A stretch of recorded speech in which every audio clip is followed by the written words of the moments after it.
Talk Show. Recorded live.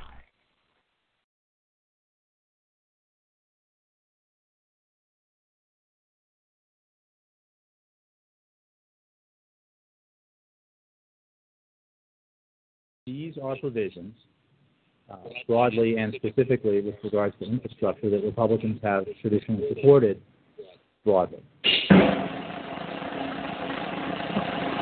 I suspect that one of the really big surges in the market for housing going forward is going to be the immigrant population. But I don't, as a president, have the authority to go. If our national security is threatened, then you do it properly. I would remind you that extremism in the defense of liberty is no vice. And let me remind you also that moderation in the pursuit of justice is no virtue.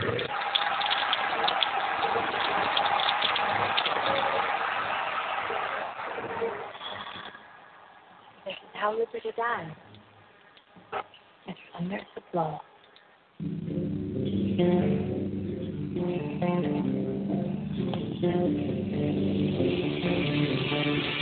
Welcome to Liberty Cat Talk Live.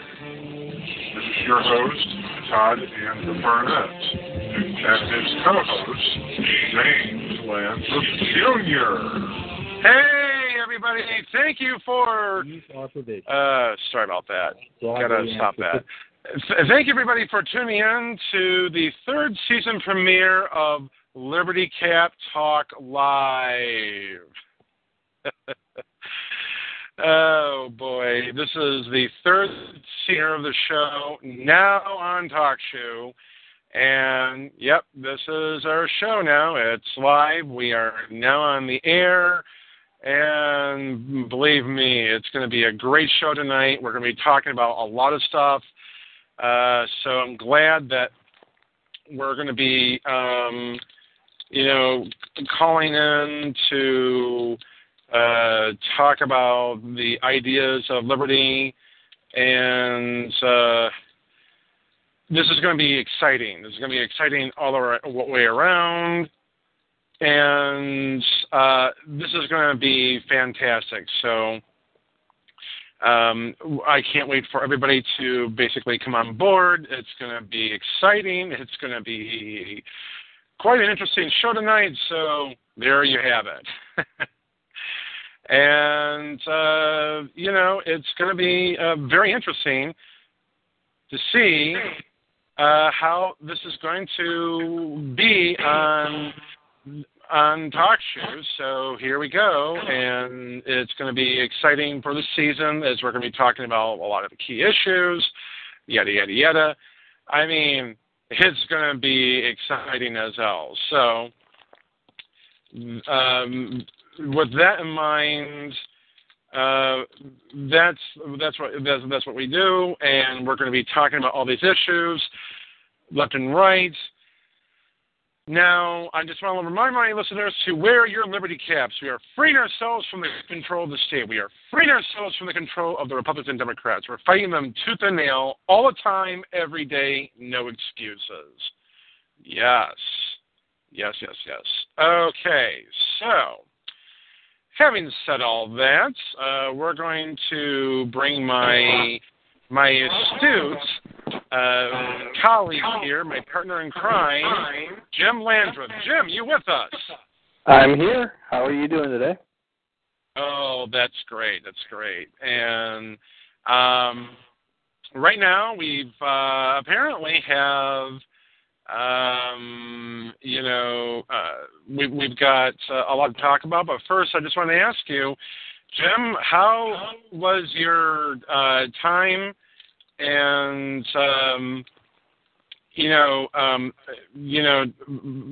during the break and everything? I mean, did you have a good vacation or what?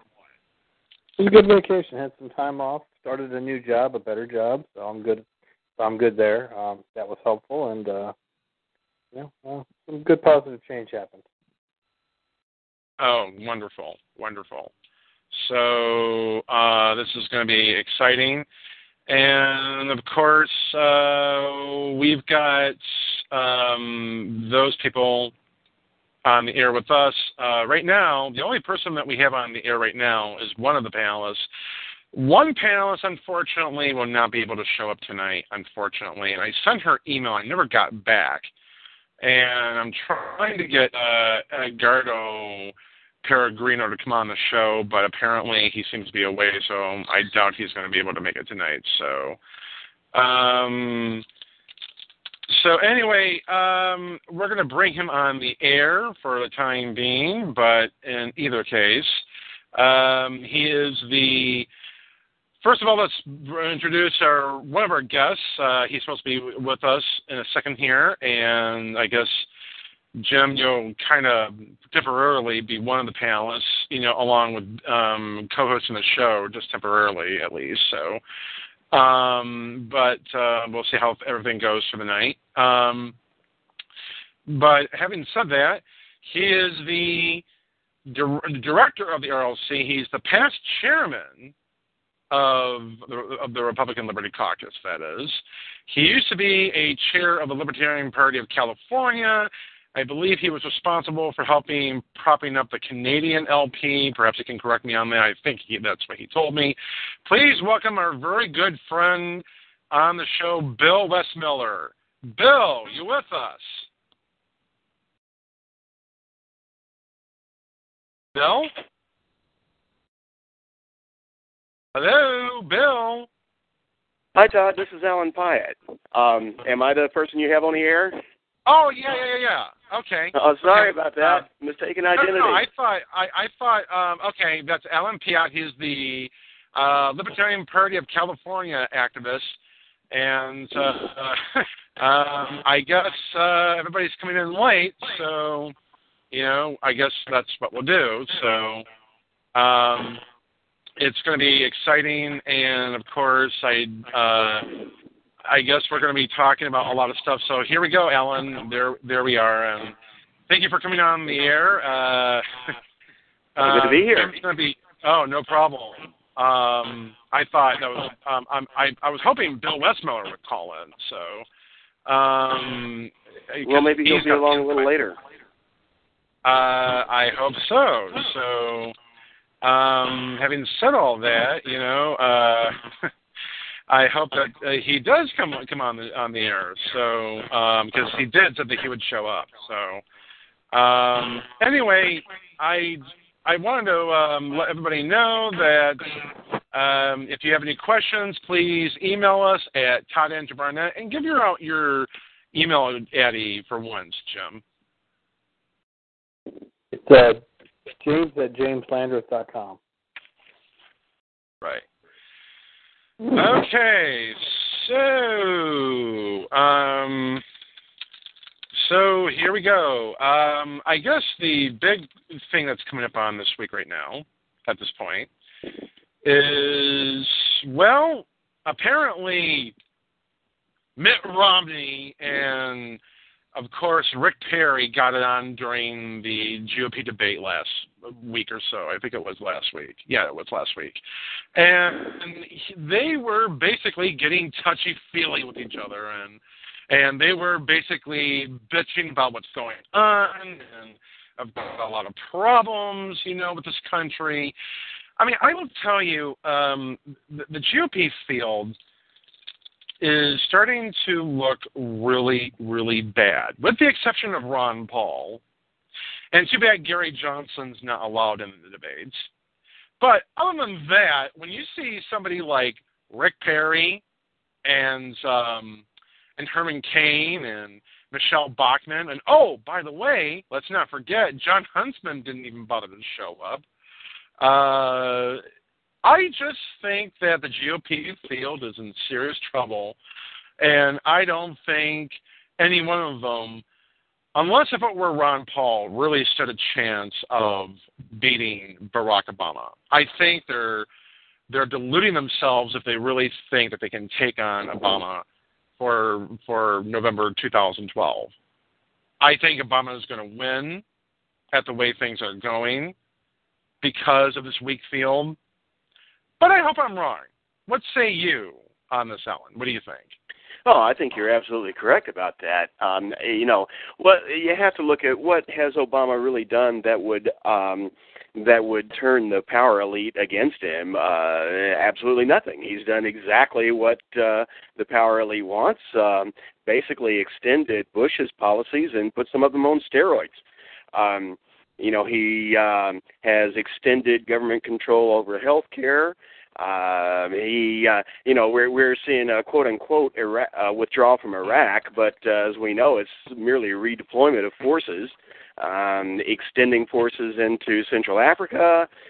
He's involved the military-industrial complex in Libya without congressional authorization. Big profits for the military-industrial complex, plus he's continuing to implement the Project for the New American Centuries program as far as foreign entanglements and American world domination, bailouts for foreign corporations. He certainly has not done anything to help with Fed transparency. He's protected the Federal Reserve. I don't see anything, if you were a corporatist, if you were one of the people in large corporations or on Wall Street who wants the government to shovel money your direction, he's done everything you want. So, no, I think he's going to be very tough to beat. The only people that he's let down are the people who want smaller government and a freer life and a better economy. I just don't get this whole thing. I mean, I really don't. I think this entire debate, if you will, all the debates with maybe Gary Johnson being in a couple of them, and I think that was deliberate on the media's part. I mean, we're talking about the corporate media. We're talking about the same media that just didn't want Gary Johnson on the debates because, well, who's Gary Johnson? We don't know much about him. Yeah, he was the governor of New Mexico. So fucking what? So the point is, I think they really want to smother, people like Gary Johnson. The only person who seems to have an advantage right now is Ron. And with that being said, I think this field is on the verge of imploding. I think we're seeing Ron Paul could possibly, and I don't know if it's likely, but very possibly, get in with the presidential nomination at any point in the game. I mean, he could very well win that nomination. I sure hope you're right. I think that what we're seeing now is something that's very new in the Republican Party, or at least something that we haven't seen in the Republican Party for several decades. The neoconservatives have been driving the bus for a long, long time. But now with the Tea Party movement, and also, Ron Paul has just been sticking with it as far as promoting libertarian ideas. And I think that he's finally been able to generate enough support that even within the Republican Party, there's a challenge to the neoconservative leadership. And in my personal opinion, I don't really have any evidence or quotes to back this up, but just from what I see, I think that the reason that you're not seeing Gary Johnson in very many of these debates is because the Republican Party leadership doesn't want to see support for libertarian views in the debates. Ron Paul does a very good job of standing up to those people all by himself.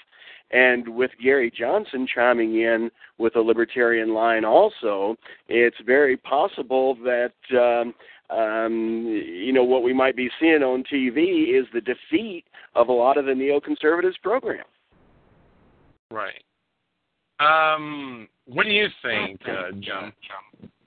Well, I think normally with the way the two-party structure is set up, it's just so hard to beat an incumbent to begin with, and an incumbent president is pretty much ensured, unless he screws up so royally, that he's going to have a pretty easy path to keep in the White House for the second term if he can get in the first time. I don't think Obama's going anywhere, but I do find it very interesting to see how GOP politics right now is playing out, because it looks so different. And right. I'm just wondering, a couple of years from now, what it's going to look like, because it seems like, like you said, the neoconservatives are no longer running the show 100%. I pretty much think that they had ran the bus off the road and let it explode. So it's going to be interesting to see what some other aspects of the party will be able to pull off, and how leadership will develop out of some other people who maybe, tend to have a more realistic worldview. Right. I'm going to tell you right now, this is probably the worst statement. This is the mentality that I'm beginning to see within the conservative movement. This idea that somehow, we can't get out of the war in Iraq because, we can't, we got to have these tax cuts. We saw during the debates with, Mitt Romney and Rick Perry, and even Michele Bachmann taking pot shots at Herman Cain for his 999 plan, right? This is his 9% corporate income tax, 9% personal income tax, and 9% consumption tax, which is a national sales tax. And 9% payroll tax that they're not even telling you about. Right. That's hidden in there. And what's really bad about this, for all intents and purposes, is that Cain is out of his fucking mind when you look at this whole thing. My God, this is, he basically, and I wish Bill was here right now. I don't know where he is, but I wish he was here to talk about this, because he actually did some investigative work on the income, this tax plan that Herman Cain is pushing. And I will say this guy, he really is crazy with his plan. And let me give you a very big case in point here. If you go to his website and you see exactly his plan here, okay. So now he kind of sort of revised his plan a little bit. Now, originally he had a 20%, 25% 9, then another 999 plan, and then a fair tax plan all molded into one. But it turns out that they basically changed it a little bit, because people were starting to see through his plan. And this is because it's actually a 3-phase plan in essence. He's basically saying here, he's going to give a 9% business flat tax, 9% individual flat tax, and 9% national sales tax. He's uniting the fair taxers with the flat taxers. And it's still, when you do the math, it still raises taxes. Now, he changed the terms of his plan when I last saw it.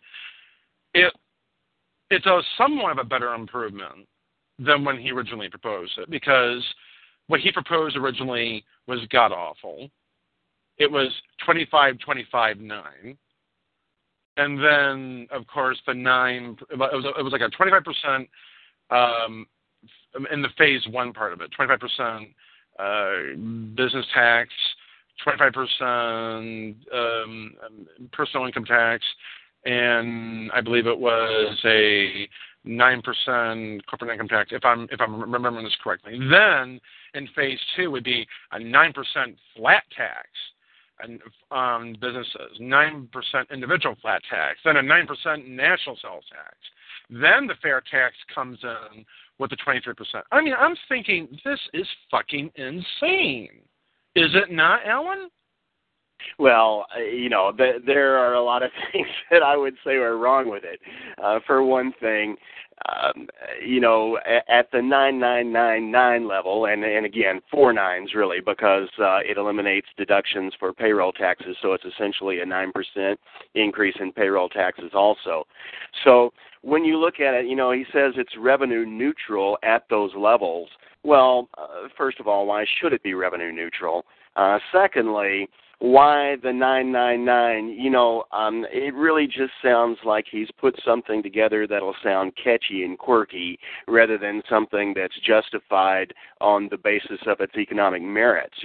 Why should each one of those be at 9%? And one thing that always strikes me as interesting, Todd, and I've never heard anybody discuss this. I'm a little surprised that it is a 999 plan, because when you stand it on its head, doesn't that make 666?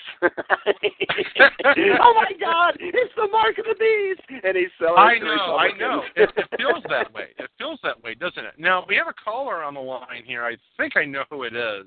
It's got to be Bill Westmiller, the director of the RLC. Is this Bill Westmiller? You wouldn't believe this, but I was watching a debate on C-SPAN and fell asleep. Oh, that's okay, Bill. While Alan Simpson was explaining the deficit reduction plan of the President's Budget Commission.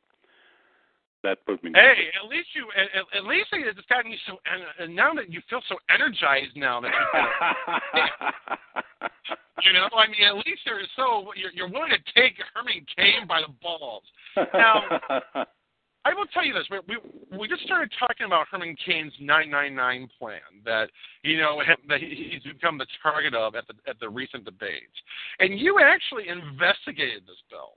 Yeah. You were talking to Mark Edge on Free Talk Live in the beginning of his interview with you, and you basically did a rock awesome analysis of McCain's plan.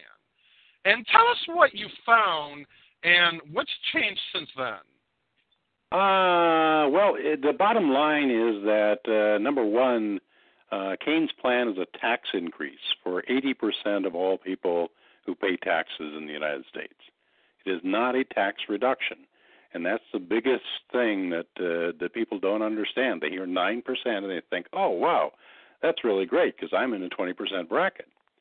What they don't realize is that two things. The first thing is they don't realize that they're talking about a flat tax, and they have to compare that to the effective tax rate that they now have. Now, as it turns out, 80% of Americans pay less than 17.5% in federal taxes. That includes everything. It includes income tax, it includes payroll tax, it includes Social Security tax, it includes excise taxes, and so on. So right now, everybody's paying 17.5%. Well, what does Cain's plan do? First of all, it taxes income flat at 9%. You don't get any deductions, no exemptions, nothing else. And then on every dollar you spend, you're spending another 9%. So basically, he's wiping out all the loopholes that are in the current tax and putting in the sham of a tax plan. You have to compare that flat tax against the effective tax rate, and because it's a 9 plus 9 for individuals, every time they spend a dollar, they have to pay this 9% in sales tax. It's an 18% tax. That's more than anybody pays except for the very rich. That's the number one thing. Number two thing is that it's installing a sales tax, national sales tax, which is the absolute worst possible thing you can do, no matter what the other rates are, because that is a new stream of revenue that all the taxers and spenders would love to have. Right. Because they know when it goes in at 9%, they're going to bump it up to 9.5%, and 9.9%, and then 11.2%, so on. Now, the disingenuous thing about the 999 plan, which is really a 9 plus 9 plus 9, because in the end, all consumers pay that corporate tax, so it's actually a 27% tax. But here's the thing. He doesn't have a plan. What he has is a slogan, and he changes the terms of his plan day by day by day by day by day. Every day he makes And changes. it's hard to keep up. Right. It's hard to keep up because I've just noticed on his website now. The last time I saw it, you were spot on. I mean, I noticed exactly how fraudulent his plan was when I took a good look at his so-called plan. Yeah. Now, he's made some changes to his plan. No, he makes changes every day. Every day. Yeah. Last week he made a change to his plan every day. One day he went before a group of poor blacks and they said, oh, well, we're going to have exemptions, so if you're below the poverty level, your tax rate is going to be 909. Well, right. It's like he can't really make up his fucking mind exactly what kind of tax plan he really wants to have. There's a dozen other things I could mention, but let me mention just one more. The 9% corporate tax rate sounds really good. Again, it's a flat rate. But it's not quite a flat rate, but I'll tell you why.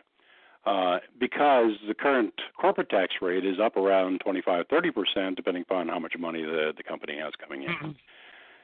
Now, here's the fraud. He says this corporate tax, is going to be on business income minus expenses and purchases. Right. But not wages. He does not include wages as a deduction from business income. That's almost that's for a lot of businesses. That's 90% of their expenses, and it just totally wipes out about 2/3 of the businesses in the United States. So it's a total sham. It's just everything is wrong about it. And I noticed, I noticed that, of course, Mitt Romney decided to introduce his tax plan, in competition with good old Herman's. And well, actually, Perry did the 20% flat tax. Now, Romney's plan is a 59-point plan, which is actually a 590-point plan that would take 5,900 pages of legislation to implement. He's a tinkerer. He loves government. He loves to tinker with the tax code. So he's got 59 points, and every one of them is some little foible in the law that maybe sounds pretty good, but it's just a mishmash of all kinds of weird junk, and there are no tax cuts. No tax cuts in Cain's plan. Now, Perry's plan actually does have a few things that he's willing to cut, but otherwise his 20% works out almost exactly the same as Herman's because of the different terms and conditions. And no spending and regulatory cuts under his plan because, let's face it, how many Republicans are really going to face the prospect of really cutting spending? I mean, the only thing they'll do is they'll tinker with the spending a little bit, the rate of spending, but they won't really slash spending and regulations to the bone. They won't do it. It would be political suicide for them if they actually did it. So in the long term, you've got Romney forwarding this sham of a plan of his. You've got Rick Perry's 3% tax, flat tax. And, I didn't get a chance to take a good look at Perry's plan, but I get a feeling that it's like Cain, it somehow is somewhat of a tax increase too. Maybe not as bad as Cain's, but still it doesn't really cut the waste in abuse in government fraud and spending. Does it not, Bill? No. It's if you work out all the different things, this 20% flat tax works out exactly the same as Herman Cain's 9% income plus 9% sales tax. That's at 18%. So without the other fudge factors involved. But there's an amusing thing in Perry's plan. He makes some general comments about things that need to be reformed and spending cuts that need to be done, but never suggests any numbers. But here's the interesting thing. He has a half millionaire exemption. Right. This sounds like a sop to the people on Occupy Wall Street. He's saying everybody is going to be able to choose to pick this 20% plan. None will, of course, because it's actually a tax increase. But everybody can choose that, right, except for people that make more than $500,000. In other words, the millionaire's rate is going to stay exactly the same, but it's going to change to his provisions, which means their taxes are going up. So his plan is a tax the millionaire's plan. Right. It's crazy. Right. You know, what I find particularly interesting here is that, of course, you know, I guess, you know, with McCain's plan being analyzed, and of course, all the analyses of the debates and so forth, and I think there are just 10 more to go, if I'm not mistaken. Now that it turns out that there's been some talk, and probably it's going to happen, but he might not even bother showing up at the debates, according to the press. I mean, he doesn't have the guts. He's basically saying, his campaign is basically saying, well, I got to spend more time, trying to raise funds than get into a pissing brawl with Mitt Romney. And this is the thing, the entire time when I thought, when Mitt Romney touched Perry's jacket sleeve, I thought, oh my God, maybe, Rick Perry could have a heart attack. I was waiting for Perry to pull out his gun. Or give him a big punch in the mug, That was the look on his face. I'm going to draw on you, buddy. Get your hand off my shoulder. I mean, when I saw the whole debate, I'm thinking to myself, oh my God, because they're going at each other over, which illegal immigrant mowed Romney's lawn, and which illegal immigrant should actually go through the E-Verify system, and my tax plan is better, and my dick is bigger than yours, Rick Perry. I mean, it's like, it was kind of like almost along the lines of an American Idol contestant going at each other. Right. I mean, my God. Jim. Actually, it was Dennis Miller's light that Obama stole. He said, what do you think of the Republicans? And he said, oh, well, I'm going to wait until they're all voted off the island before I get involved. Alan, do you think, what do you think about Rick Perry deciding to basically drop out of the whole debate package together? Well, first of all, as a citizen, I like to see a candidate in the debates because I want to know what the heck they think. And for most candidates, of course, that gives them an opportunity. Most candidates want the public to know what they think and what their ideas are. And in fact, as far as fundraising, the debates have certainly helped Ron Paul with his fundraising. On the other hand, if you get your nose bloodied enough, then I can understand why you might want to choose a different strategy. They're in there to do something that's effective, and if his views get out and his views are losing support, and I mean, let's face it, that debate between him and Michele Bachmann over Gardasil, that did not help him at all. Yeah. So, if you get on the debates and people find out what your policies and your views are and you lose support, then, yeah, maybe you should try a different strategy. Let me ask you a question here. We've got Herman Cain proposing this revenue-neutral plan. I haven't had a chance to study Romney's or Perry's. Apparently, it sounds like it's just an outline. But if Romney's plan is revenue-neutral also, then really, what difference does it make if they don't cut spending? Well, they claim that it's revenue neutral. That's the problem. Well, but even if it is, so what? If we're still running a federal deficit, if our budget is in a deficit every year, then the only two ways to make up that deficit are either to defer taxation and make it up at some later date, or else to use the inflation tax. So really, whether it's a 999 plan or Mitt Romney's plan or some other plan, if they don't cut spending, I mean, really, that's the bottom line. If they don't cut spending, then they're still taking a greater share of our economic productivity. Yep. Yeah. Jim, your thoughts on this? Go ahead. You got a question for them? Yeah, I'm just wondering, by the time the debates are over and we see who the final Republican rep standing is, which one of their plans do you think Obama is going to end up co-opting in order to make himself seem more conservative?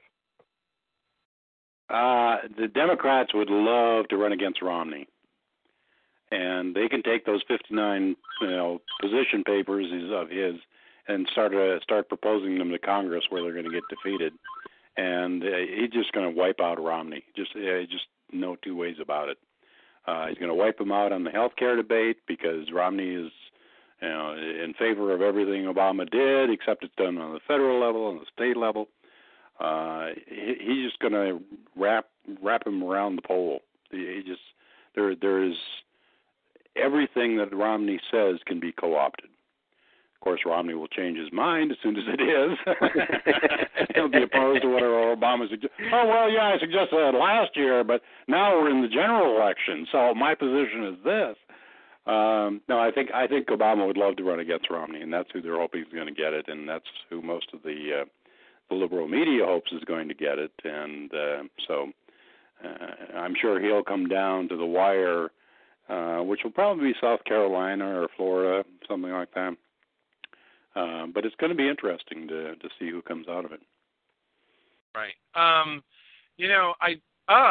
by the way, our special guest here, he is a freeking.com blogger. He's also one of the people who was involved in the Occupy Wall Street movement to a degree. He went down there to check it out, and he was trying to spread the ideas and message of liberty because there is a sub-movement within the Occupy crowd, and he was part of it along with Pierre and a demo and a number of people from the Keene, New Hampshire area.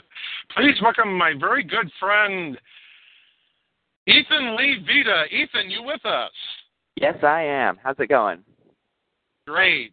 Did you get tased, bro?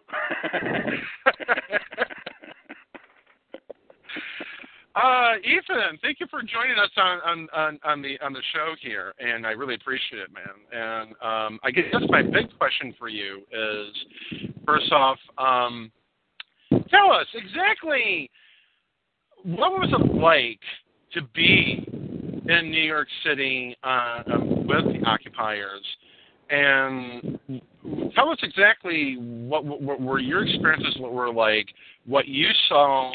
Was there any co-opting by, say, the likes of George Soros or even by Michael Moore or even Cornel West or any of the presidents? No. Kind of breaking out a little bit, but from what I gathered of your question, when I first got there, I was mostly taking in just from being on Twitter before all the pictures and kind of coordinating where everything was. Then, I started to get to know everyone, and from what I could tell, there was a very wide spectrum of ideas. There was, of course, the well-represented socialists and the more Democratic Party movement type, which is where the threat of co-opting comes from. But along with that, there were the anarchists of various natures. There was the full spectrum of political ideas, including the Ron Paul and anti-Fed type. They have anti-Fed marches going on all the time. And having traveled to multiple occupations as well, even though it's not necessarily as wide as that singular location, you're seeing different types of ideas popping up in different areas. For example, Boston, where I'm at right now, you have a pretty good synthesis of the anarchist and the libertarian crowd going on. To go to your co-opting question more, there have been attempts by the more liberal or Democratic Party types to do such, as usually assisted by the media. However, occupation has also resisted that. There were a few Obama supporters there, but they weren't really well perceived. And after Obama came out with his remark of supporting Occupy Wall Street, a lot of messages started going around about how he had received the most money from Wall Street out of any other GOP president in the past 20 years, and how he received more money from the financial sector than any other GOP candidate this year. as well as the Huffington Post was initially supportive of Occupy Wall Street. Occupy Wall Street supporters were then pointing out how they received a lot of money from corporations and were biased, and same thing with MoveOn.org and all those type of organizations. I mean, somebody noticed that Obama's Treasury Department is run by Goldman Sachs? Exactly. That's another common criticism that's pointed out. But, you know, a lot of the occupiers, I don't think, really have caught on the message that Wall Street is the province of the Democratic Party. Mm-hmm. I mean, you've got Jamie Dimon, the president and CEO of J.P. Morgan Chase, and he's a Democrat, a lifelong Democrat who has been on the side of the Obama administration, has been pals with good old Barry for many years. And he basically, and I don't think they realize that Wall Street is mainly run by a bunch of progressive liberals who really are in bed with the Democrats and the unions. And, absolutely. And they don't get it. And I wish they understood that, because if there's so much against Wall Street, they really need to learn that. And I wish they would actually organize more on, say, Capitol Hill to join the D.C. protesters and tell the Fed, along with the U.S. Treasury and Fannie Mae, go to hell in a handbasket. I completely agree. I do think at this point, the Democrats and Republicans are basically the same, so whoever controls it doesn't really matter, and the factions are both represented, but it cannot be discounted that the Democratic Party certainly has its Wall Street alliances, just like anybody else does in the state. Right. What were your... Go ahead. To what degree, I'm just curiosity, because a lot of this sounds like, college kids and union people that can get off work and go down to the Caucus. But to what degree is this a Tea Party movement, namely a Green Tea Party movement? How much of the green influence is there, and how much marijuana was there swimming around? Well, officially at most occupations, there's a no drugs policy. At other places, the greenery is more just kind of looked off to the side. I mean, it was certainly smoked at Occupy Wall Street. You could smell it in the air. But even us supporters of such smokings would be out, we love the smell, but please walk away from Zuccotti because it's a danger with police there. It's not that we necessarily oppose them doing it. It's just we would rather they be a little bit safer about it is all. At many occupations, even though it says no drugs, they tend to cap a blind eye to it and are more focused about needles or crack or more serious life-threatening issues. Yeah. As far as the green sustainability element, there was solar panel powered at Occupy Wall Street for a few days. However, I believe the police shut it down. I know it disappeared after a while, and it shut down one of the Wi-Fi centers and charging centers for cell phones and computers and such, which was unfortunate. There's usually composting efforts at pretty much all of them I've been to. There's at Occupy Boston, they're taking care of they're working with the people whose property it is to take care of the plants, and they've agreed to replant all the grass and such. So they're working together and trying to work for green sustainability at the same time. And, of course, it also includes the Tea Party elements. Unfortunately, because of if you want to stick to the left-right paradigm, leftist perspective of a lot of people, there is a bit of censorship that comes out, but then there's also those people that are like, hey, don't censor people. Censorship is worse than Ron Paul. Censorship is worse than pushing, let's not go there. I know today there was an issue at Occupy Boston because somebody had a sign out about Nantucket Rape Island and the dangers of being raped in Nantucket, and other people were concerned about how that triggered people. It's interesting that you bring that up, because about maybe a week, or I think it was 2 weeks ago, that there was supposedly a report from supposedly a rape that took place at one of the Occupy events. I can't remember which one it was. But apparently this gal who was allegedly raped, and it was called in, but there was never really a big story that was followed up on that. No. And I don't know if it was really true, but then again, I think I doubt that it was really true. But I certainly wouldn't be surprised if it happened, but I haven't heard anything myself. Right.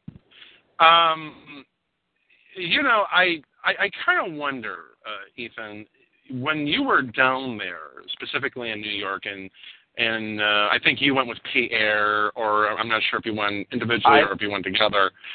But Pete went down there twice. I was down there in between the 2 times he visited with some other people, some locals and some people I encouraged to go as well. Right. I'm just curious, you know, what was Wall Street's attitude towards the protesters pretty much? I mean, did you get any, like, say, dirty looks from the business people who were walking on the sidewalks, who were you know, looking at the protesters when they were very close to the city limits? I know there were a lot of cops. There were cops everywhere in riot gear. And obviously I heard that even Bloomberg at one point wanted to fine the protesters because they didn't ask for permits. They really didn't, you know, they were trying to ask the protesters. As if permits do anything. Occupy Denver tonight was being attacked with rubber bullets and tear gas, and they had a permit. So, to answer your question though, but yeah, Bloomberg and the police commissioner, Ray Kelly, definitely visited the occupation. Even though there were riot police there at times, when I was there wasn't. It was mostly the officers and the blue shirts and all that. There was definitely some disapproval by people in business suits, but at the same time, there were several stories circulating about people going to their bank to either close their account or abuse it or whatever, and joking to the bank teller, haha, I was just down at Wall Street protesting you, and the bank teller or whoever they're talking to being like, I was just down at Wall Street protesting me too. So there's some solidarity among the working members of it. It's mostly aimed at the more corporate CEO staff, and you're not going to have interactions with them because they're going to avoid it. To answer the previous question about what the elements there as far as college students, there's definitely college students and that there, but especially the larger ones, you see a fair representation of whether that's color or gender or ideas.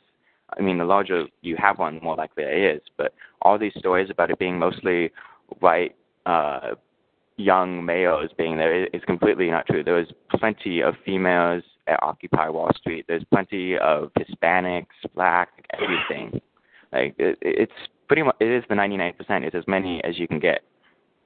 Right.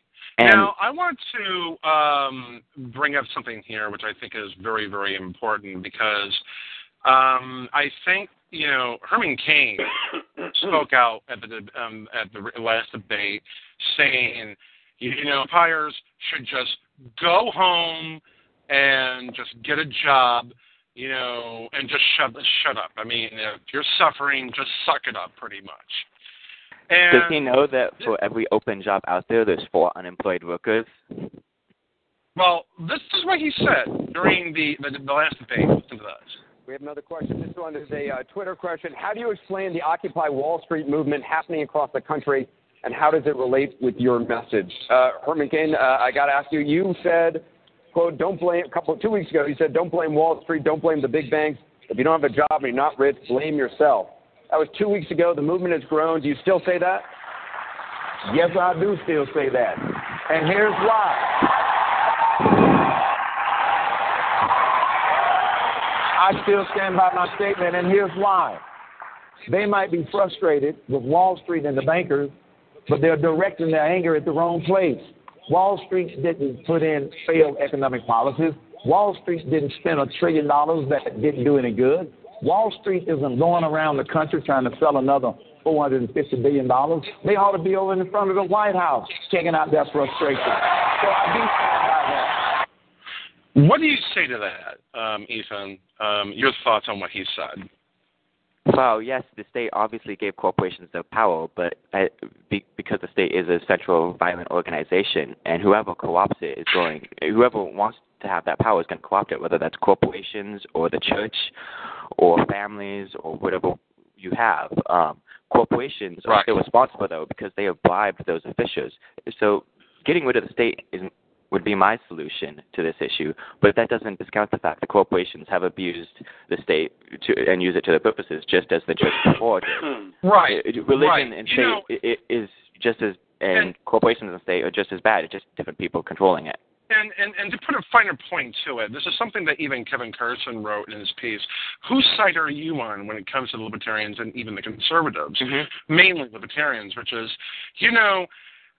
basically the occupiers, it's not their fault that they don't know the free market critiques of what corporations are doing with the state, with Fannie Mae, with the U.S. Treasury, with the Fed actually authorizing all the printing of the money, Fannie Mae basically sending out these toxic loans, these bad mortgages that should never have been doled out by the banks, period, but they were to begin with. And all of this because the government set policies that basically urged the banks to give out bad loans. And remember, I think it was back in part of the early 2000s during the Bush administration, Bush was, hawking his ownership society plan. They should have their own dream home, including African Americans. And this is the whole deal that was sold to us. It was a bill of goods that was sold to us. Even the Cato Institute supported that deal. And I'm very disgusted that a lot of the people in corporate America who are basically defending these guys, who are basically saying, you know what, it's their fault for taking that money in the first place. They didn't have to take that money. They could have said, no, we're not taking that money, not at considerable expense to the taxpayers, but they did. And it's on them as much as it is on the state giving out that fucking money in the first place. Exactly. The state shouldn't have stolen it, but they shouldn't be bribing it to use it to their advantage. And to refer to Herman Cain's idea that if only they worked harder, they could be able to fix it themselves. Sure, that's a valid point in a free market, but we don't live in a free market. We live in a market skewed by advantages towards corporations and larger hierarchical organizations. Yes, exactly, corporatocracy or corporate capitalism or whatever, crony capitalism, whatever phrase you want to use. But basically competition barriers to individuals competing voluntarily in the marketplace, and instead have these huge organizations that wouldn't be able to stand due to their bureaucracy otherwise. The state has given them the power, and you can't compete by yourself. And there is a lot of privilege, guarantees, subsidies, protectionism that's been given and accorded to corporations. And when that fails, they just bail them out. And they do. Yep, and the taxpayers bail them out when... no, the government does. The taxpayers don't have a choice in the matter. Right. You were going to say something, Alan. I think I heard you say something. You were going to ask him a question. Well, I don't really blame Herman Cain for trying to cover up the public-private collusion here. The fact that the government, both administrations, Bush and Obama, have been in collusion with a lot of the big companies. Because, after all, that's where his support comes from.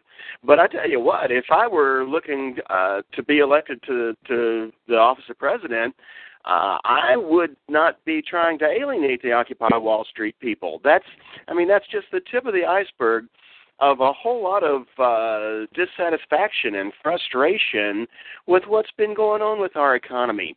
And yes, I suspect that a lot of the people that are protesting are misdirecting their anger. But you know what? That's why it's up to those of us who have a little more knowledge and a little more experience and maybe a little older and know a little more about how the economy works, and particularly how the political economy works, to explain it to them. And it's just a shame. Go ahead. Exactly, but you shouldn't, at the same time as you're explaining it, you should definitely be open to their perspective and learning, because those other perspectives have as much to teach you, even if they may not know the details of the economic, Austrian economics. Oh, definitely. You have to listen. You absolutely have to listen to what people's frustrations are. And more importantly, well, not more importantly, but another thing you have to do is you have to build bridges. Instead of trying to alienate people, you find the common ground, which generally is our common goal of prosperity for all, and then you explore the ways to obtain that goal.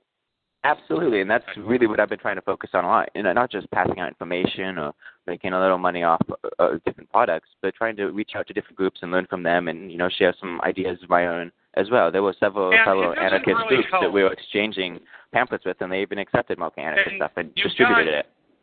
Right. And you also have people like many conservatives, like, for example, Greg Gold, Kimberly Guilfoyle, Eric Bolling on the 5 on Fox News, who are just basically slamming the protesters, saying, oh, well, they're just a bunch of commies and Lenin Marxists, and they want socialism. They just want to be moochers on the welfare states. And, pretty much the attitude is, well, it was okay that Wall Street got bailed out by the government, even though they acknowledge the government bailed them out. But it's the attitude, it's the condescending attitude towards these protesters that's really not getting anybody anywhere. Because the fact of the matter is, they're suffering. They're victims of policies that the state has created. And we're all suffering. We're all suffering, except for those very few who are part of the political class. We're all suffering. We're all suffering.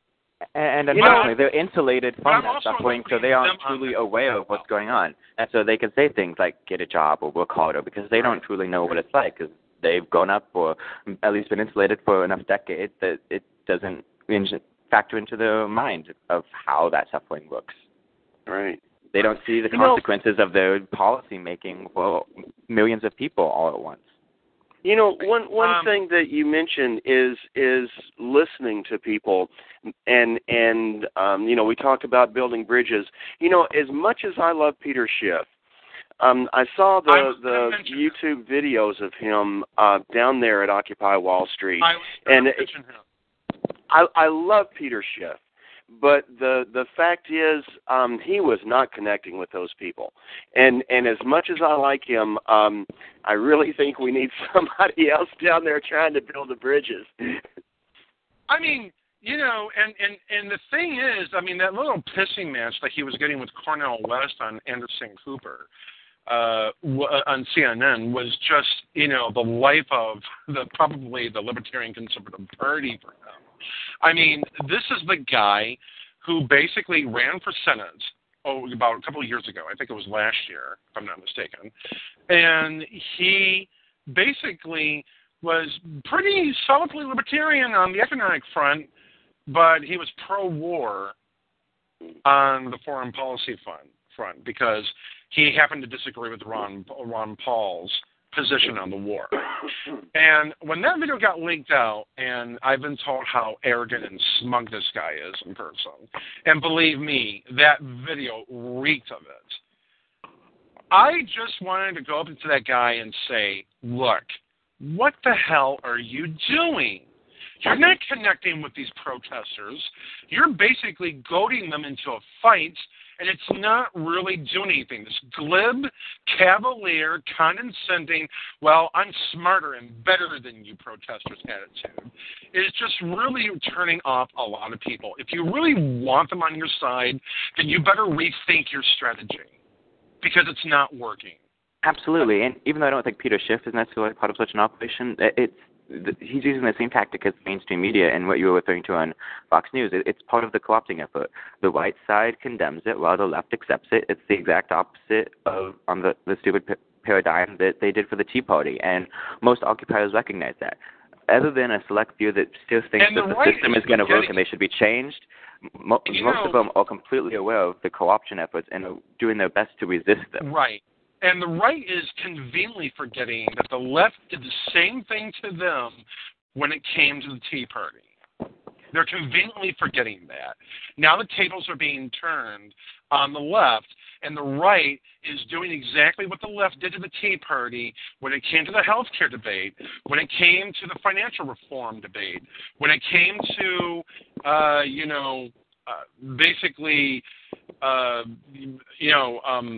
a lot of the spending debate, although a number of the Tea Partiers who got elected to Congress just basically backpedaled on their principles. Well, it was co-opted by the GOP. It began as a populist movement against the abuses of government and business, perhaps more focused on government, being from the supposedly white side. And then it got co-opted with a few pretty faces showing up, and the GOP completely took over. And the politicians that were elected as Tea Party representatives aren't Tea Party representatives. They're just pandering to a few masses, and they get some votes to continue doing the same thing they've been doing for decades and centuries and millennia of years. I've got a comment and 2 questions for Evan. The comment is I think a lot of Republicans are scared to death that this Occupy movement is going to be the equivalent of the Tea Party because they saw how beneficial the Tea Party was to the Republicans, and they see a lot of Democrats trying to meld the message of the Occupy group to say, oh, they're out in favor of social justice or increasing taxes on millionaires or whatever it is, and that's the aspect that they're afraid of, and so they condemn the Occupy Wall Street group. So I think it's kind of an instinctual response rather than being substantive in terms of what they're actually talking about. But the 2 questions... As far as the everyday person show, but mainstream media, I definitely think is part of further conspiracy to co-opt it. Yeah. Yeah. First question is, what's your perspective in terms of how long this is going to last? With winter coming on, with the various police actions and so on, are they going to stick it out?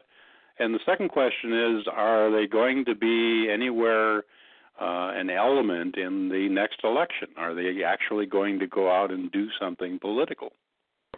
Well, to answer the first question, right now, Boston, where I'm at, is receiving a foot of snow with heavy winds and all that, and we're bunkering down and trying our best to stay warm. They had a GA in the closed subway tonight. I know Occupy Wall Street had snow earlier than Boston, and they're puttered down. There was pretty much no activity from what I heard there. People are doing their best. Unfortunately, the New York Police Department and Fire Department, I believe it was yesterday or the day before, stole all the generators from Occupy Wall Street and then spread a false media story that they voluntarily gave them up.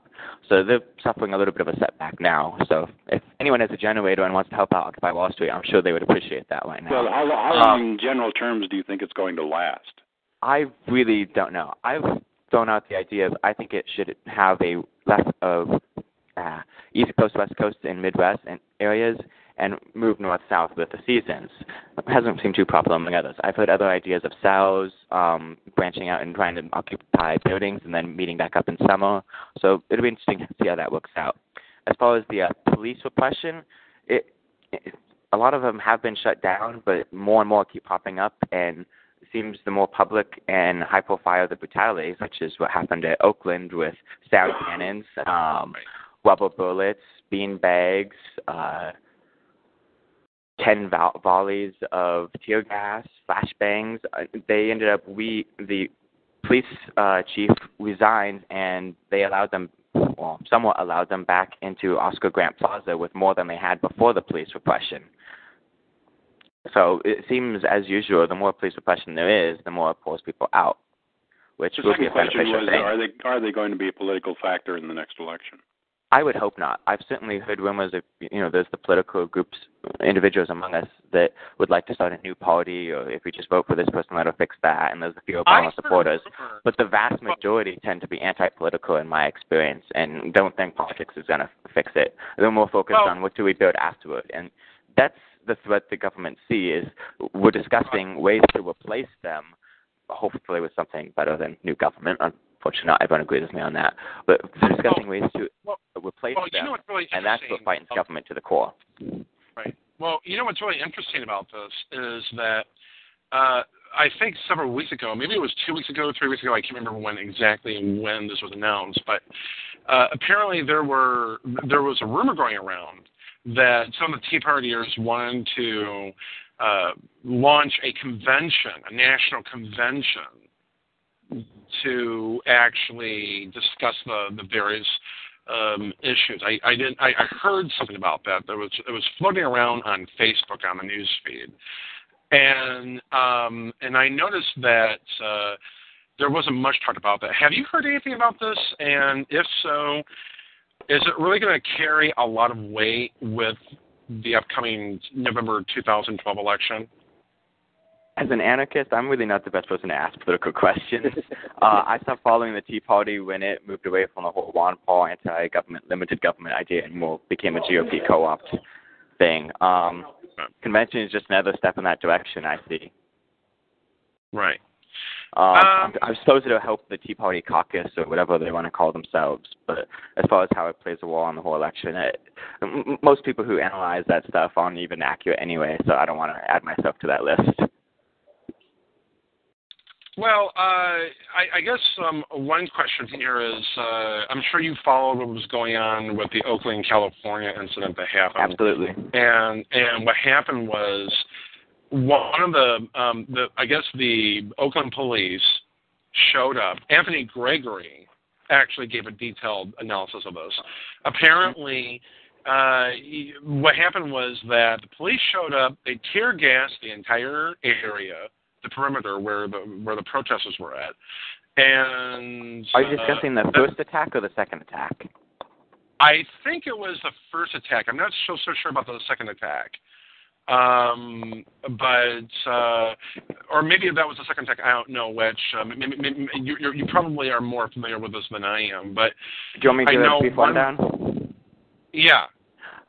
They were at camp at the park they named Oscar Grant Plaza, and Oscar Grant is the individual that was killed by Oakland police within the last few years, and by the cop that thought he was pulling his taser supposedly instead of his gun. So about 4:30 a.m., several hundred riot police came in, tear gassing the area, and they broke up. But they made plans to meet up the following afternoon/night in Oakland, and they marched around with about 600, including disabled, elderly children.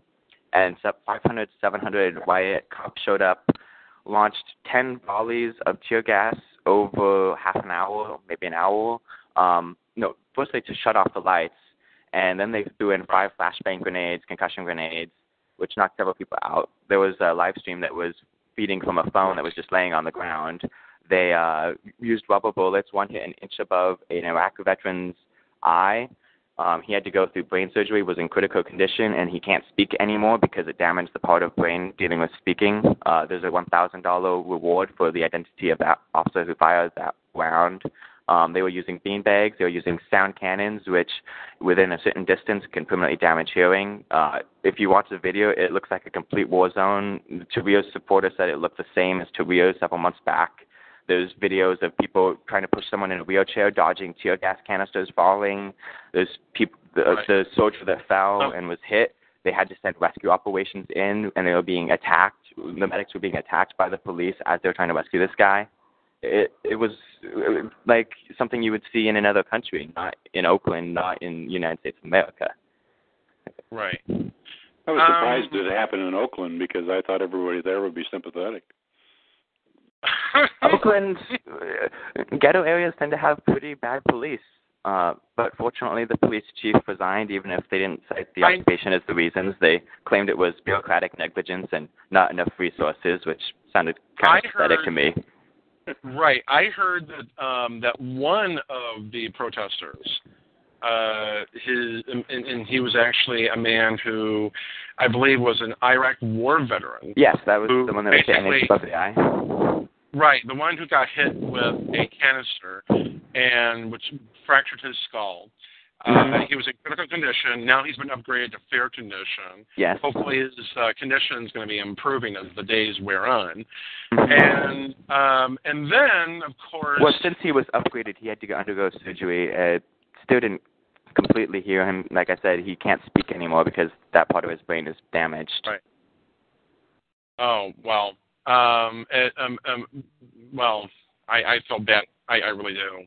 And, and plus, I heard that somebody, one of the cops threw a flashbang grenade. I think you mentioned this too. They threw 5 flashbang grenades within seconds of each other after they shut off the lights. And then they fired the volleys of tear gas and rubber bullets and all that. Which, it should be remembered that rubber bullets aren't just rubber. It's an actual bullet encapsulated in rubber. So there's still metal being fired. But they can still kill you. Marine, right. And according to another Marine who was part of that crowd, those tactics have been used in war in military combat. And it's illegal under U.S. law. Absolutely. I believe the sound cannon they use, the LRAD, is illegal for outside of military use or whatever. It's just part of the increasing militarization of police forces to deal with raiding innocent people's houses in drug arrests or under the guise of terrorism. Patriot Act has resulted in more casualties in the drug war than it ever did for terrorism. Radley Balco easily showcases that. Right. Well, does anybody have any other questions for him before we let him go? How about you, Jim? Do you have any questions for him? Yeah, my one question was, long term, do you see anything coming out of the Occupy groups? Do you see them kind of gelling into any type of long-term political force, or is this just going to be what it is now and then it will slowly peter off and disappear? I hope it doesn't peter off and disappear, but I don't think the occupations itself will achieve anything. I think it'll be the community building or the experience building community and the networks with people with different ideas, and, generally uniting people who haven't been in connection with each other and taking them out of isolation. The state's greatest arsenal is putting people into isolation from each other, and the more we can get around that and build community, the better. These occupations are basically the Hoovervilles of 1930s at this point. We live in a depression when you have, 25% of people leaving out of college are unemployed now. For every open job, there are 4 unemployed people, and they expect, just get a job. The fastest growing jobs are Walmart and McDonald's, and even then, when Walmart had its National Hiring Day and millions of people applied, their acceptance rate for a job was lower than Harvard's. You can't just get a job. When the acceptance rate for McDonald's job is lower than Harvard's, there's a problem in the economy. That's exactly correct. I'll give you a warning to pass along. The U.S. military has been practicing counterinsurgency strategies in Afghanistan for a long time. I think they probably got it down pat. And as soon as this appears to be any kind of insurgency, like they actually, occupy a building or start I think I know where you're going. Causing damage, they've got lots of tactical people that are ready to make a big ruckus about this. Of course. The occupations have been focused on staying nonviolent for that reason, among others. Right, and not only that, the military, with orders of Obama himself, would very well declare martial law. I mean, with martial law declaring on our own land, and it'll be exactly like The Siege. Remember the movie The Siege with Denzel Washington, where he was actually having this one room, and he was trying to interrogate, and then all of a sudden, he's saying to this big military general, played by Bruce Willis, of course, who basically was telling them, well, because if we start acting like the terrorists, if we start doing exactly what they're doing, then they've won. They've already won. The biggest terrorist is the U.S. government. Right. Amen. Well, I'll tell you what I think is likely to happen. Somewhere along the way, there's going to be some rabble-rousers among the Occupy group, and they're going to do something that's not smart. And there's already those elements. There's some governor in some state, probably a Republican, who's going to say this is a state of emergency, and they're going to call out the National Guard, and they're going to go down there, and if it's not going to be Kent State, then it's going to be a big show of military force. Oakland is already being called the modern state. That's going to be the debating issue, whether other governors are going to do the same kind of thing. As bad as a military intervention is, you already got Department of Homeland Security, who is highly suspected to be organizing all across the country, all the raids at late night. The raids tend to be at 3 to 4 a.m. That's when we thought New York City cops were going to raid us when we were having the siege the 14th. And like I was saying earlier, Oakland is already being compared to Kent State. You had hundreds of people arrested. You had multiple scores of injuries from those rubber bullets and tear gas canisters and everything else. You can get miscarriage from the tear gas. It's a very dangerous environment to be in there already, let alone having military intervention. Right. Thank you for joining us, man. You're always welcome here to be on. I keep a panelist on the show. Thank you so much, man. You're some work. Keep up the good fight for liberty, and keep trying to bring the ideas of liberty to those protesters who are receptive to our message, who are open-minded, and keep moving on. You do the same. We need the independent media out there. Yep. All right, no problem, my friend. Take it easy. Evenly, everybody. Okay, so, well, I guess I guess this is a very interesting situation that's going on right now, and I just want to say one thing, about the Republican race, and then we'll move on, which is I think that the GOP crowd is so desperate to basically, they're so desperate to basically get this, nomination going that right now they're just hitting the panic button. They're looking for a candidate. They can't find a good candidate. They don't want Ron Paul to win, but they want a good candidate, the flavor of the month, they say. I just think it's curtains for the GOP, but then again, who cares? Anyway, moving right along, I think another interesting development that's been happening here is, well, apparently Ron Paul issued his economic plan about a week ago, and I think it's a great plan, to be quite honest.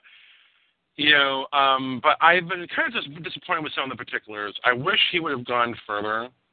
I wish he would, call for the elimination of the White House Office of Drug Control Policy. I think that would, benefit everybody. But it's a start. It's a very modest start. I think it can definitely improve. But I think he really does need some work on it. What do you think about it, Bill? I thought it was very good. I went through it, point by point and line by line, and basically what he did was, aside from limiting these 5 cabinet positions, which I think is excellent, and it's totally a radical proposition for any Democrat, but he also took all the budgets and just trimmed them all back to 2006 levels. I wish he'd gone back to 2003 or 1980 or 1852. But as it stands, it's a credible. I wish it would have gone further than that, but it's a start. It's that much. Well, the thing is, you have to understand, he knows that nobody's going to, and the media is going to pay attention to it. And as far as any commentary on the issues, the only thing they're going to pick out is eliminating the Department of Education or something like that.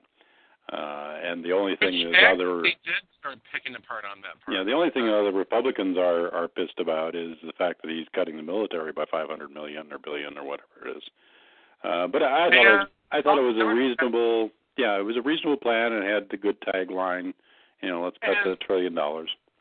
And a lot of the Democrats are actually squeamish over the fact that he wants to phase out the student loan program, which is a long time coming. Yeah. I mean, it's, he's doing such a good job with that, but a lot of the Democrats, they're just shedding their pants over this whole thing. I mean, they're basically saying, well, how dare you cut the student loan program? That means you don't want people to go to college. I mean, exactly. Well, it's the same old Democratic rhetoric. What I think is developing here is basically it's Romney has hit his peak at 40%, and so it's just a question of which of the other candidates survive through the first couple of primaries. And I think it's going to be Romney and Perry and Paul after New Hampshire, going into South Carolina. And he may do well. Ron Paul may do fairly well in Nevada. But I think he's going to have a hard time in South Carolina, and it's going to be a tough row for him. But I don't think there's going to be enough enthusiasm for Perry to carry him through. Well, in South Carolina, do you think they're going to hit him on the conservative social issues? Conservative values? No, he's Romney's.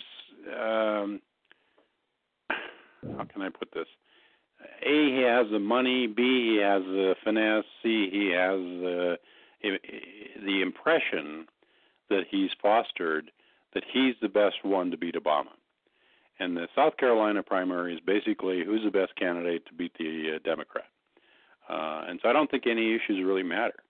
But what's interesting is if you go to Real Clear Politics, there are two candidates who are within the margin of error for beating Obama. Number one is Romney. Number two is Paul. All the rest are lose by 16, 15, 18, 22 points. And nobody on any media station has ever mentioned the fact that these head-to-head contests show that Ron Paul is the only candidate out there, besides Romney, who can beat Obama because he appeals to independents.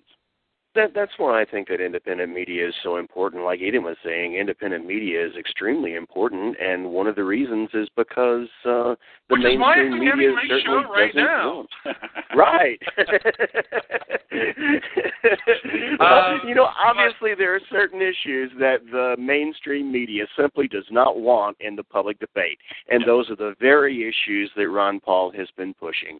And when you talk about cutting back government, there's entrenched opposition, not only within government, but also the beneficiaries of government programs. Sure. Right. The military-industrial complex being probably the leading one in the Republican Party. Oh, man. Talk about a monster that's evolved. That's, whoa. Yeah. Yeah, there's profits in politics. I guess the biggest question that's coming up right now is another interesting that did come out, and we have some very interesting stuff going on. Like, for example, Michele Bachmann. Here's another interesting development that came out this week. She says that if she's elected, she will be a president who prays.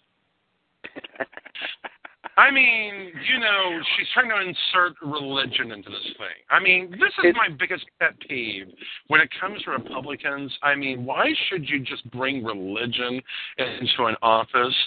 Why can't you just keep your religion to yourself? I mean, I'm not saying... Because Iowa has a primary, has a caucus. That's why. And 68% of the Iowan Republicans are fundamentalist Christians. Right. That's why. That's the only reason why. Is it okay if I pray that she doesn't get the nomination? No, it's not allowed.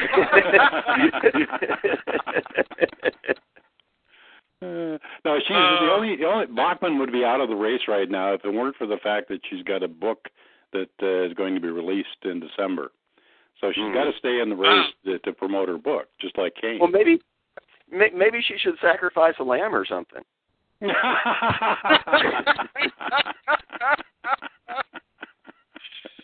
Oh, boy. I guess here's another interesting thing that came out, and I think this is a big story, which is, Obama said he was going to be withdrawing the troops from Iraq, and all the liberals are going, yeah, great, Mr. President, we're now finally leaving Iraq.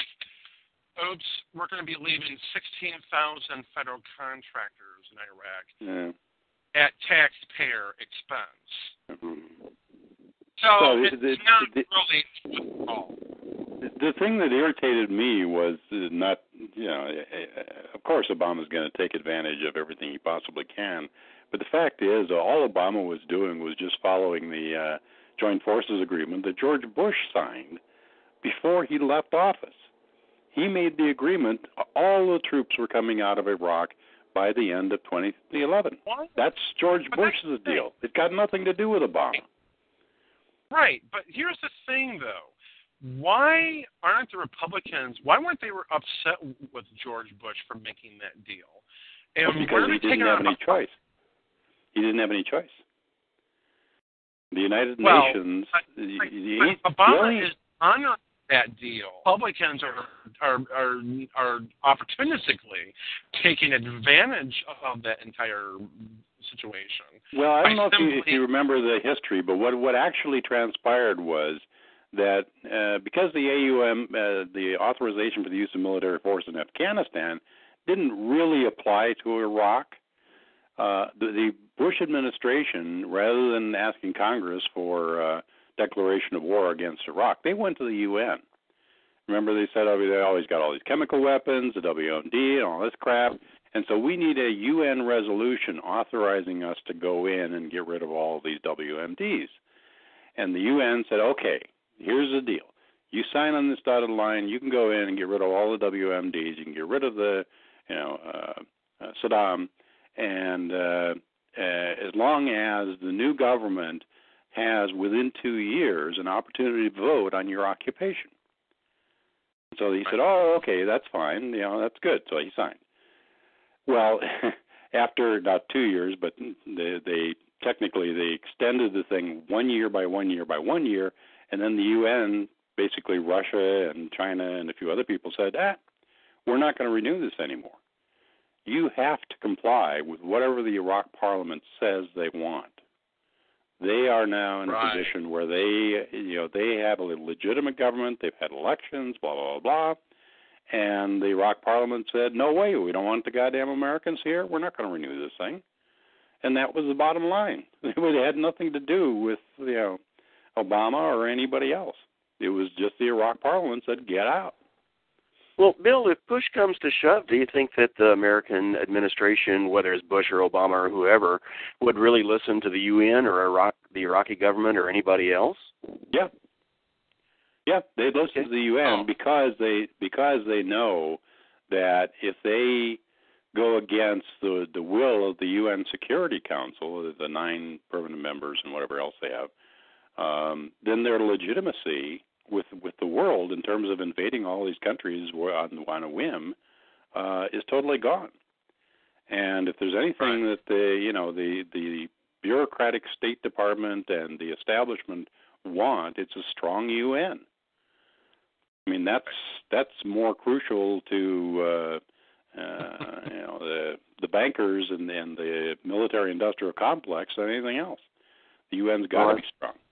And so Obama couldn't say no to the UN. Well, I certainly see your point about him wanting a strong UN. But, I mean, it seems to, where I sit, it just seems like they have no legitimacy anyway. I mean, come on, the United States government invaded a country that had nothing to do with the 9/11 attacks over the 9/11 attacks. That really, the legitimacy seems to me that issue is already water under the bridge. Don't you remember Colin Powell going to the UN and laying down the gauntlet on WMDs? Oh yeah, but I wonder how much of that really has any meaning. I mean, I understand your point that they want the UN to be strong, but the United States also wants the UN to be under American control. I think John Bolton pretty much made that clear. Or do you see it differently? No, the establishment in the U.S. wants to rule the world. Right. And it seems to me that the UN is one of their vehicles for doing that. Yeah. Right. Jim, do you have any questions for the panel? Well, it's just going to be interesting to see what these contractors are going to be doing in Iraq. Can anyone shed any light on what their mission is going to be there? They're primarily security forces within the embassy that is the largest embassy in the world, and they're responsible for dismantling and removing all of the military equipment that's still left in Iraq. And thirdly, probably the most important thing, is that they are there supporting the NGOs, the non-governmental organizations, which are all these charity groups and all the contractors that are building roads and all the oil companies that have contracts. So those contractors are primarily supporting and securing and defending those people. It's not as though it's 16,000 Blackwater people.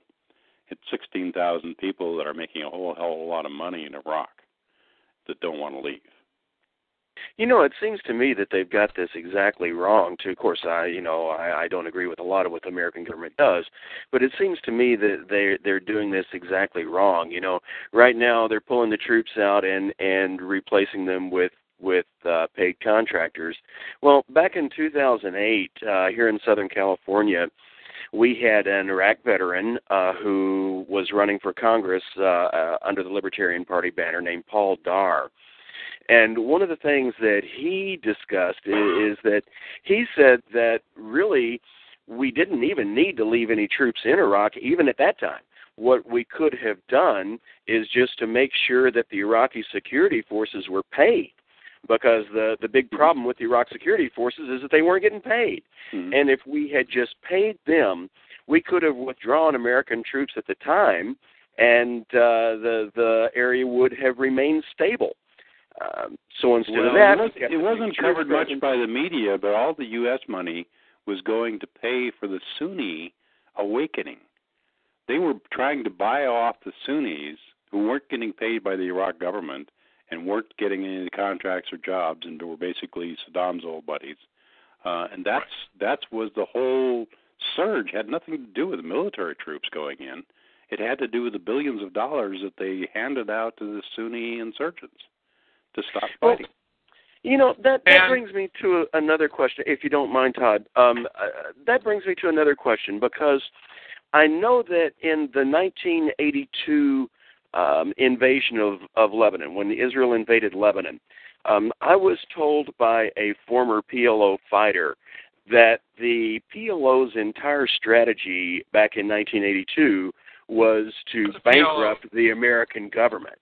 And I've heard that is still their strategy in the Middle East right now, not necessarily PLO, but now the forces that are fighting against America in the Middle East right now in Iraq and potentially Iran. Have you heard anything about that? Their basic purpose was what again? I didn't catch that. To bankrupt the American government. It wasn't to defeat us militarily. Yeah. It was to defeat us economically. Osama bin Laden said exactly that before 9/11. Mm-hmm. He said the whole purpose of this thing, and even after 9/11, he said the purpose of 9/11 was to get the U.S. government to overreact, to spend lots of money, have lots of people, sent to Afghanistan so we can kill them. And the whole purpose is to bankrupt the U.S. government. He said that explicitly right up front. And of course, we had a plan in place that was being promulgated by Project for a New American Century that would play right into their hands. Sure. Right. Interesting. I guess it also begs the question here right now at this point is, if Ron Paul, let's just say by the hell of it, that Ron Paul does get the nomination in next spring, and he does get a majority support of the delegates at the Republican National Convention. Let's just say that, Mitt Romney and Rick Perry and Michele Bachmann and Herman Cain just all fall by the wayside, and Ron Paul gets a significant majority vote. I doubt it's ever going to happen, but let's stick with the hypothetical here for a second. If he wins the shit and he goes up against Barack Obama, and the American people are in love with this guy, and they vote overwhelmingly over Obama, he gets elected. Let's just say he gets elected to the White House. And then on the first day of his presidency, President Paul, that is, futurely speaking. I like the sound of that. Say it again. Futurely, President Paul, futurely speaking. Exactly how would he get out of Iraq? What would be the first step he would do? I mean, if he was, since he's been taking the anti-war, non-interventionist line in the GOP for a long time, what steps should he take in order to accomplish that? And would he, because it's, as I've been told by a good number of friends of ours in the Libertarian Party, as well as in the movement, it's easier to invade a country, but it's harder than hell to get out of it. So, what should he do? Yeah, let me preface it. I think I'm getting more and more and more a sense that this could be a Goldwater year for the Republican Party, where they can't get everything together. and it's just a small margin that makes a difference in convention, and they pick the most ideologically consistent candidate, which would not be right. So I don't think it's impossible. I think it's moving more and more in the direction that it could be a Goldwater year. But it's simple to get out of Iraq. It can be done by an executive order. All he has to do is call up Maliki or whoever the prime minister is and say, look, you want us to get these contractors out? And Maliki says, yeah, get them out. And he would say, okay, let's sign an agreement. And we sign an agreement that we're going to withdraw the contractors within 24 hours. And that's the end of it. Period. And Congress can't get. Congress has appropriated the money, but they've appropriated the money at the discretion of the president. That's why Obama is getting away with all his executive order stuff right now. Is they always put these discretion clauses in there, and all he has to do is say, well, the Iraqi government has come to set a moratorium on our contractors, and we've got 24 hours to get out. So I've given the orders, and everybody's coming out. But but even Glenn Greenwald has said that the U.S. isn't really withdrawing from Iraq. Iraq is just kicking the troops out. Exactly. Do you agree with that assessment? That's the UN resolution. The U.S. has to comply. Right. So Afghanistan is harder.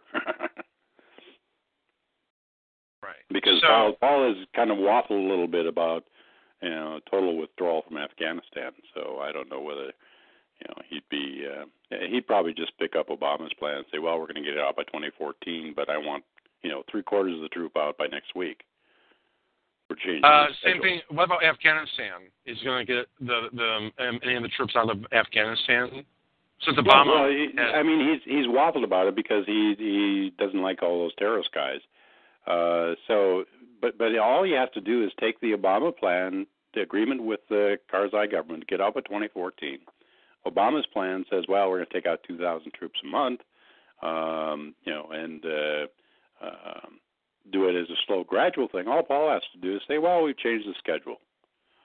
We're not going to do 2,000 a month. We're going to do 20,000 a month. I would say that would be a better exit strategy than the plans that Obama has now. Obama really has no viable exit strategy. The only plan he has is to keep the military-industrial complex happy enough to pay for his campaign. That's all he has interest in. Right. I guess another question that comes to mind here, and here's another interesting thing that did come up for this week, is basically, Obama is now he's going to do what he can about passing his jobs bill by executive order. He wouldn't get Congress to join him on his job plan. But basically, he's telling Congress, fuck you, I'm sending an executive order right now, and if you don't like it, tough shit. That's basically his attitude is. His jobs bill is a gross mistake. It's the worst thing. It's exactly what he has every power to do. He's playing the rhetoric to imply that he's standing up to the Congress, but that's a bunch of bullshit. All he is doing is he is implementing the law the way that Congress passed it. And when Congress passed all these laws, they put in executive discretion or departmental secretary discretion as to how they're implemented. And all he has to do is just change the executive orders as to how they're implemented. And he can do that because Congress gave him the power to do that. The Republicans voted for it. But in light of what happened with the Solyndra scandal weeks ago, Obama will probably use this as an excuse to say, look, okay, so Solyndra was one example where it didn't work, but the stimulus did work. Solyndra was nothing but an attempt at free market capitalism. Like, Obama is basically a hero of free market capitalism. Like, I mean, this guy has a hero complex the size of the Potomac River, for Christ's sake. I mean, this guy really thinks that he can do what he can to use his power at his discretion, because he can. He's the president of the United States. He can get away with shit. Hell, if he wanted to nuke Canada tomorrow, he could nuke Canada within 24 hours if he wanted to. Yeah. But as Congress gave him the authority, he can invade anybody he wants to. He can kill anybody he wants to. That's what Congress said he was allowed to do. Congress gave him that authority. And the Congress, including the Republican House, approved all of the Obama spending. And there are a bunch of hypocrites for saying that Obama is a big spender because they're complicit in that big spending. Obama cannot spend a dime that is not approved in advance by the House of Representatives, which is 60% Republican. Right. So any money that Obama is spending is because the Republicans have said, okay, go ahead, spend it. I mean, well, just another part of the cover story. I mean, just like, the theory or the mythology that the Democrats are not in bed with Wall Street. It's just part of that mythology. Yeah. Well, the other thing I just find totally amusing is that the Republicans stand up and say, well, we are going to authorize this spending bill provided there is $1.2 trillion in cuts. And it's going to be, that's an absolute requirement.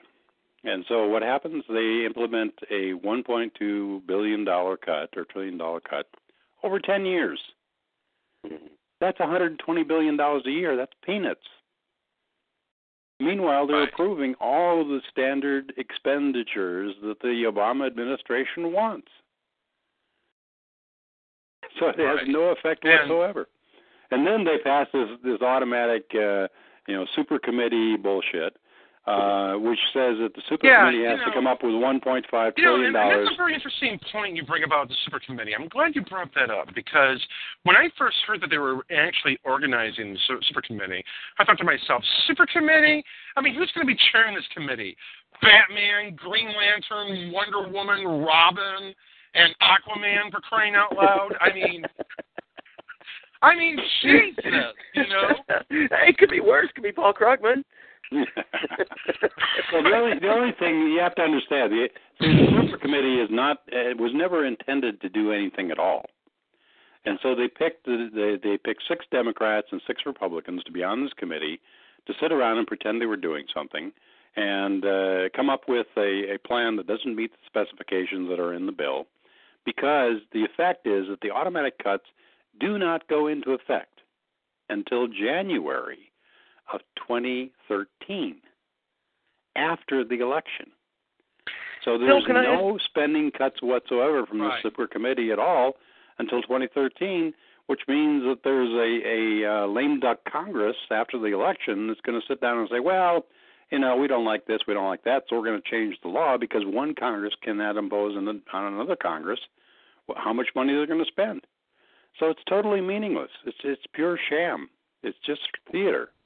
Well, Bill, let me ask you a question about that, because it seems to me that one of the things that the Republican Party is facing, as I mentioned at the beginning of the show, is a challenge to the leadership, which seems to me, you may know more about this, of course, but it seems to me that the Republican Party leadership has been pretty much neoconservative, and the Tea Party represents a different current of thought within the Republican Party. But with the super committee, since there are only 12 members, it seems to me that that's a way to pretty much cut the Tea Party group out of it. The Tea Party, a lot of them actually seem to want substantive cuts, not just window dressing, but actually substantive cuts in the federal deficit. And by appointing 12 people to the super committee, that simply eliminates them from it. And then, since the recommendations they come up with have to be voted up or down without amendment, it seems to me that pretty much eliminates their influence in crafting the budget cuts altogether. No, I don't think so. As you say, the only thing super about this committee is just another committee of Congress, is this joint committee. The only thing super is that it's an up and down vote. There's no amendments. And so how are the Republicans in the House of Representatives going to vote on a super committee bill that everybody knows is a fraud? They're going to vote against it, and that's the end of it, period. End of story. No super committee. The automatic cuts go into effect, but nobody cares because they aren't in effect until 2013. Isn't there a super subcommittee within the super committee now? I mean, no, it's like all theater. Okay, it's all theater. It means nothing. It's total sham. Yeah, and this whole committee thing, like it's supposed to control the debt. It's the same people that actually voted for the debt crisis that actually got us into this mess. Like, somehow they're going to wave a magic wand like they're, members of the School of Wizardry in Harry Potter's world. Like they're going to wave a magic wand and say, presto, the budget is actually in the black. I mean, come on. No, what they're going to do is they're going to take the CBO estimate for the automatic cost of living increases in the budget over the next 10 years, and they're going to find enough in the anticipated increases to cut it down so that the increase is, rather than 40%, it's only 28%. And that's going to add up over the course of 10 years to $1.5 trillion. And it's going to be total sham cuts, and it's going to have no effect on anything whatsoever. So it's just a question of whether the Republicans can get suckered into approving this kind of a sham cut. Right. I don't know if they can. I hope not. I find it very interesting that since we've been, talking extensively about what Herman Cain has been doing lately and so forth, I hear he's dialing back his campaign. As in, he's slowing it down. I think I'm starting to see signs that his campaign is on the verge of crumbling as I speak. I could be wrong, but I don't think it's going to last. Well, it doesn't matter whether Cain has a campaign committee. It's got like 6 paid staffers all around the whole country. It doesn't matter because he's entertaining, and because he's a gadfly, and because he's humorous. The media wants him in, and therefore. Well, I want him in. Like you say, he's entertaining. It's something to watch. I mean, he's got a couple of good people on his staff. And considering he's been buying his own books to sell them. Exactly. Yeah, he spent $36 million buying his own book at retail from the campaign fund. But he's got a few people working for him who are really savvy. I mean, this little quickie ad they threw together with the guy puffing the cigarette at the end. They knew that all the PC people would go hysteric. They knew that the media was going to show this commercial, the only one that ever had anybody puffing on a cigarette. And it was going to be shown 10,000 times at no cost whatsoever. Right. I mean, it's bad enough that, the Atlantic Wire says that the Ron Paul media blackout thing confirmed and whatnot, but this is even better than this, because I'm going to play this ad here. Listen to this. Mark Locke here. Since January, I've had the privilege of being the Chief of Staff to Herman Cain and the Chief Operating Officer of the Friends of Herman Cain. Tomorrow, one day closer to the White House. I really believe that Herman Cain will put United back in the United States of America. And if I didn't believe that, I wouldn't be here. We've run a campaign like nobody's ever seen. But then America's never seen a candidate like Herman Cain. You to get involved, because together we can do this. We can take this country back.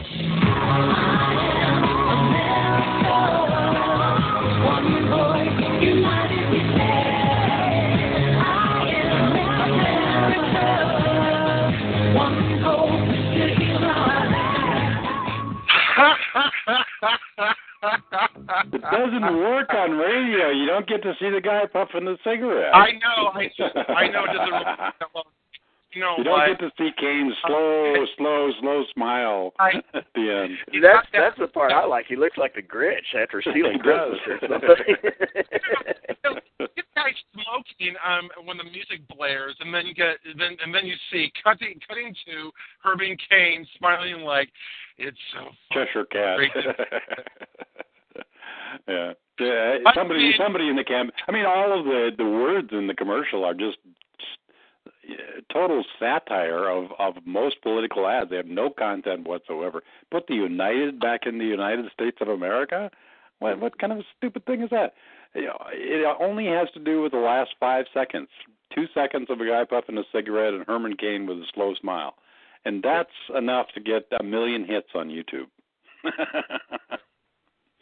One quick question here, Jim. Go for it. Jim, wake up. Jim fell asleep. We bored him.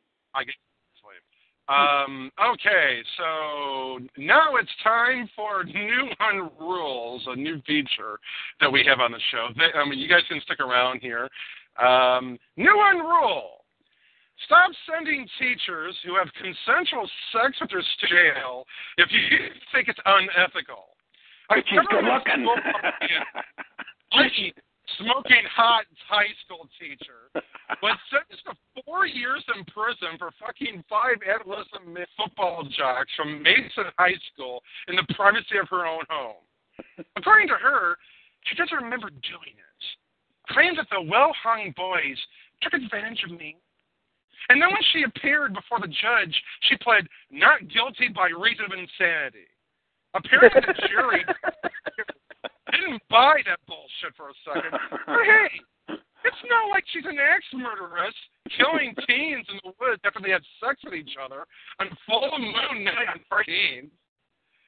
And what's wrong with a teacher doing her students? I mean, at least they're getting an education. They're learning physiology. Isn't sex education the big thing that's in the public schools now? Chemistry, biology, sex ed, and phys ed all rolled into one while having a great workout in their pants. So here's my memo to Stacey Scholler. The gal will be a lesbos bitch in cell block D for the next 4 years. If you're a smoking hot educator and you're going to be gangbanged by 5 studly teenage football jocks, make sure to film it on video. And 4 years after your release, Larry Flynn will be sure to come knocking at your front door. Oh, and make sure your hair's in pigtails so that you can play the role of a teenage cheerleader when you bomb the next set of students after you can't get a job playing the role of a government high school teacher. New Unrule. Parents, grocers, retailers, and conservative groups who are pissed off at inappropriate names for ice cream products must calm the fuck down. Shut up for once and stop calling for stupid boycotts and pushing their values down all of our throats. Recently, parents and a conservative group billing itself 1 million moms were up in arms over the release of Ben & Jerry's new ice cream flavor, My Sweaty Balls, which is interesting. It derived from an old 1990s SNL skit featuring Alec Baldwin. Yes, we're talking about the same 1 million moms group that happens to be the bastard child of the American Family Association. Yes, that's social conservative group, all right. The group raised a fuss over the name of the new flavor because it's too sexual for the kids, and kids might get the wrong idea. Oh, yeah. Like gay 6-year-old Robbie is going to drop his pants with his 8-year-old gay male cousin Ralphie and teabag him now and tomorrow in front of other parents and their screaming little shits hunting for ice cream in the frozen ice cream aisle at the supermarket. It's just an ice cream flavor, for fuck's sake. Not code for poking Barney the Purple Dinosaur in the ass on Nickelodeon. New rule. The FCC must repeal all of its laws that prohibit the 7 dirty words on not only on terrestrial talk radio, but also on primetime TV, especially when the GOP debates are on the air. I want to hear Mitt Romney and Rick Perry utter the word fuck a gazillion times on national TV when you watch and hear them speak at these debates. And we need to have the candidates get more physical with each other in more ways than one. Take the last one, for example. Is it me, or did Rick Perry look like he wet his pants when Mitt Romney touched him on his jacket sleeve? For a second there, I thought old Mitty was expressing homoerotic desires for Rick that he himself couldn't express in front of the war-hungry, beast-growing status GOP crowd that night. That night, couldn't even help but notice that Michele Bachmann needs to work on her tan lines. And finally, new unrule. Republicans who bash the Occupy Wall Street for wanting more of the state in on welfare, for giving their student loans, and taking on Wall Street for receiving government handouts in the form of too big to fail, must stop blaming the protesters by thinking that they are the cause of the problem. The problem started when Wall Street, the federal government, the U.S. Treasury, the Federal Reserve, and Fannie and Freddie Mae colluded with each other. All combined, these are the people who are responsible for the chaos, the pain, the misery, the anguish, the angst, and the suffering that these protesters are feeling. But the source of the blame, of course, goes to the state for propping up the corporate state, giving the ruling class so many excessive guarantees, subsidies, and privileges that they enslaved the underclass with so much debt. When Herman Cain attends a GOP fundraiser and tells his beloved crowd that the occupiers need to go home, get a job, and get a life, he's basically saying, wah, you pussies. You deserve to get screwed by the banks, the Fed, Freddie Mae, and Fannie, and the state. To that, Herman, I say, shut up and get a clue. Now, Cain is an opportunist in the GOP presidential field, and that's no mystery to me.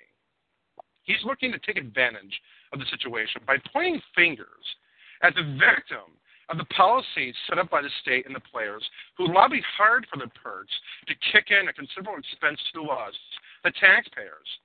When I hear the 53% guys at their blog telling the OWS crowd, hey, that's life, they're contributing to the problem and brown-nosing the corporate state by saying, don't fuck with our system because we have a right to profit at your expense.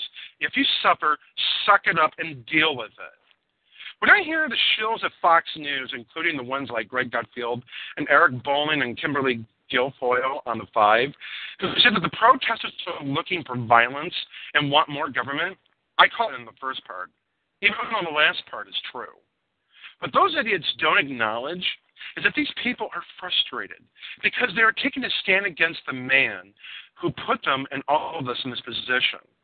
Now, I don't agree with the protesters on everything, but they do have legitimate grievances. What's even more upsetting is that conservatives aren't the only people who have leveled their attacks on the occupiers. What's even more distressing is that even some libertarians have shrugged off saying that the occupiers are just moochers of the state and want the state to play a bigger role in our lives. Yes, that's true, and there are occupiers who are like that, but there's a sub-movement within the movement to influence libertarian ideas that the mainstream media, with a few minor exceptions, won't touch with a 20-foot pole. And sadly, those libertarians who are taking glib and condescending pot shots at the crowds are missing the point that the state, big business, and the corporate establishment are partners in all this mess.